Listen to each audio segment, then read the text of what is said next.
સુરત શહેરમાં ગુનેગારો જાણે કાયદાનો દર ભૂલી ગયા હોય તેમ દિવસે ને દિવસે ગુનાખોરીની ઘટનાઓ વધી રહી છે. ફૂલપાડા અશ્વિની કુમાર રોડ પર આવેલી બેંક ઓફ બરોડામાં એક વ્યક્તિ સાથે છેતરપિંડી કરવાનો પ્રયાસ કરનાર બે ઠગબાજોને લોકોએ રંગે હાથ ઝડપી પાડી મેથી પાકા આપ્યો હતો. મળતી વિગત અનુસાર એક યુવક જ્યારે બેંક ઓફ બરોડામાં પોતાની રોકડ રકમ જમા કરાવવા માટે આવ્યા ત્યારે ત્યાં હાજર બે ઠગબાજોએ તેમને પોતાની વાતોની જાળમાં ફસાવ્યા. ઠગબાજોએ નજર ચૂકવીને અસલી નોટો પડાવી લીધી અને બદલામાં ભોગ બનનારને રૂમાલમાં વીંટાયેલી કાગળની છપીઓનું બંડલ પધરાવી દઈ ત્યાંથી છૂમંતર થયા.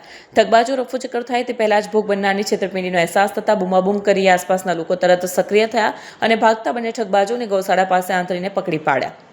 રોષે ભરાયેલા લોકોએ આ ઠગબાજોને પોલીસને સોંપતા પહેલા બરાબરનો મીઠી પાક ચખાડ્યો. સોશિયલ મીડિયા પર વાયરલ થયેલા વિડીયોમાં જોઈ શકાય છે કે લોકો આ ગુનેગારને મેથી પાક આપી રહ્યા છે, જ્યારે ઠગબાજો લોકો સામે બે હાથ જોડીને માફી માંગી રહ્યા છે.